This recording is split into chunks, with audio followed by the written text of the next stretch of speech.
Hello everyone. सो आज आपके लिए मैं एक बहुत इंपॉर्टेंट कंसेप्ट लेके आया हूँ, स्टेट्स ऑफ मैटर। जैसा कि आप सब जानते हैं, स्टेट्स ऑफ मैटर में काफ़ी सारे क्वेश्चंस जो हैं वो आपके जेकेएसएसबी के एग्जामिनेशन में एग्जामिनर पूछता है, चाहे तो वो फाइनेंस सब इंस्पेक्टर का एग्जाम हो, नायब तहसीलदार का एग्जाम हो, पटवारी, फॉरेस्टर और भी जितने भी एग्जामिनेशन है। सो आपके साइंस वाले पोर्शन में स्टेट्स ऑफ मैटर में से एक कंसेप्ट पूछते हैं जिसमें काफ़ी सारे स्टूडेंट जो हैं वो उसको गलत मार्क करके आ जाते हैं। सो इस वीडियो को एंड तक देखें और जितने भी आपके कंसेप्ट होंगे स्टेट ऑफ मैटर के वो सारे मैं यहाँ पे क्लियर करने की कोशिश करूँगा।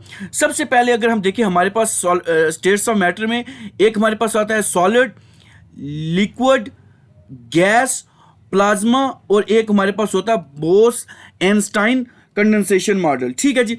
सो ये चीज़ चारों चीज़ें मैं आपके साथ डिस्कस करूंगा।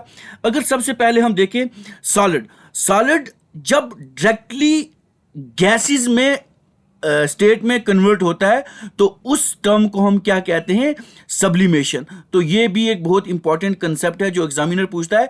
जब कोई भी सॉलिड चीज़ डायरेक्ट गैसियस फेस में चली जाती है उसको सब्लिमेशन कहते हैं, without coming the face of this liquid. जब सॉलिड से सीधा गैस बनेगा तब उसको हम सब्लिमेशन कहते हैं।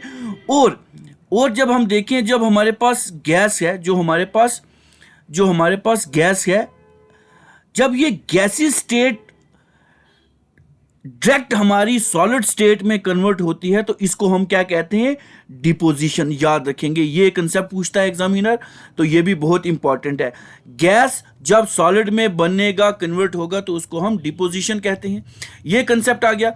उसके बाद एक और कंसेप्ट है, सॉलिड जब लिक्विड स्टेट में चेंज होता है, सॉलिड जब लिक्विड स्टेट में चेंज होता है तो ये जब प्रोसेस होता है तो उसको क्या कहते हैं, इस प्रोसेस को हम कहते हैं क्या, मेल्टिंग प्रोसेस कहते हैं। ठीक है ना। कोई भी चीज़ जब सॉलिड मेल्ट करेगी तो वो लिक्विड स्टेट में जाएगी। और जब कोई लिक्विड स्टेट गैसीय स्टेट में जाएगी तो उस प्रोसेस को हम क्या कहते हैं, वेपोराइजेशन कहते हैं। उस प्रोसेस को हम क्या कहते हैं, वेपोराइजेशन। में सॉलिड से कोई चीज़ लिक्विड आएगी तो तब मेल्टिंग होगी, कोई चीज़ मेल्ट होगी। और जब लिक्विड से कोई चीज़ गैसीय स्टेट में आएगी तो उसको हम कहते हैं वेपोरेशन। उसी तरह सिमिलरली अगर हम देखें, कोई भी जब गैसीय स्टेट है वो लिक्विड स्टेट में आएगी तो उसको हम कहते हैं कंडेंसेशन। उस प्रोसेस को हम क्या कहते हैं, कंडेंसेशन। ये क्वेश्चन इंपॉर्टेंट रहते हैं और एग्जामिनर पूछता है। ठीक है ना। जब कोई गैसीय स्टेट लिक्विड स्टेट में आएगी तो उसको हम कंडेंसेशन कहेंगे। और जब कोई लिक्विड स्टेट हमारी सॉलिड स्टेट में आ जाएगी तो उसको हम क्या कहेंगे, फ्रीजिंग पॉइंट। ठीक है ना, उसको हम फ्रीजिंग कहते हैं। जिस तरह ये हो गया मेल्टिंग पॉइंट, ये हो गया फ्रीजिंग पॉइंट, ये हो गया वेपराइजेशन और ये हो गया कंडेंसेशन। इंपॉर्टेंट जा रहे हैं। उसके बाद आपने देखा होगा, जब एक गैसीय स्टेट है हमारे पास, जब गैसीय स्टेट को हम क्या करते हैं, इसमें हाई काइनेटिक एनर्जी यूज करते हैं। जिसमें जब गैसीय स्टेट को जब हम हाई काइनेटिक एनर्जी, इसमें जब हम एनर्जी जब यूज करते हैं, जब इस पे हिट करते हैं तो इसके अंदर से क्या होता है, अब आपने देखा होगा जो भी एटम होता है उसके अंदर न्यूक्लियस होता है। और न्यूक्लियस में जब हम ज़्यादा एनर्जी हिट करेंगे तो इसमें से जो इलेक्ट्रॉन होंगे वो बाहर निकल जाएंगे। इलेक्ट्रॉन जैसे ही बाहर निकलेंगे तो यहाँ पे क्या स्टेट आ जाएगी, इस न्यूक्लियस में क्या आ जाएगा, इस एटम में क्या आ जाएगा, एक तो हमारे पास आ जाएंगे एनाइंस, जितने भी आइंस होते हैं, और प्लस हमारे पास अनाइन और प्लस कैटाइन आ जाएंगे। ठीक है ना। ये जो कैटाइन होता है ये पॉजिटिवली होता है चार्ज, और ये जो अनाइन होता है ये नेगेटिवली चार्ज होता है। इस चीज़ को आपने याद करना है।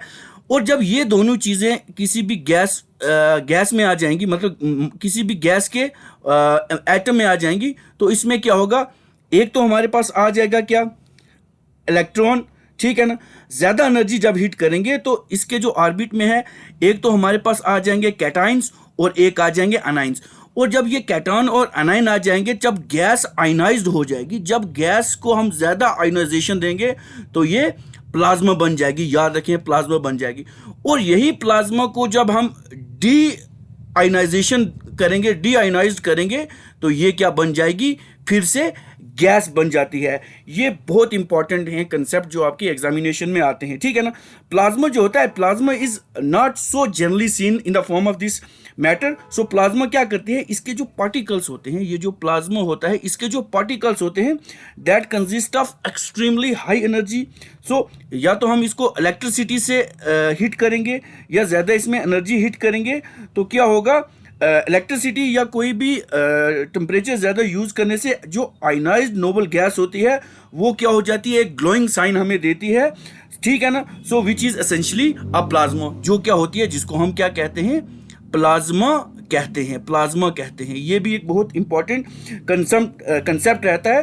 तो super heated form of plasma जो होती है वो क्या होता है, वो हमारे स्टार्स, जिस तरह हमारे जो भी स्टार्स होते हैं, स्टार्स जो होते हैं हमारे super heated form of plasma और व्हाट ये जो हमारे स्टार्स होते हैं ये होते हैं, ठीक है ना। ये सारे होता है इंथैल्पी ऑफ एनर्जी किस तरह से आगे जाती है, ठीक है ना। उसके बाद एक और कंसेप्ट है बोस-एनस्टाइन कंडेंसेशन। क्या हमारे पास है, बोस-एनस्टाइन कंडेंसेशन।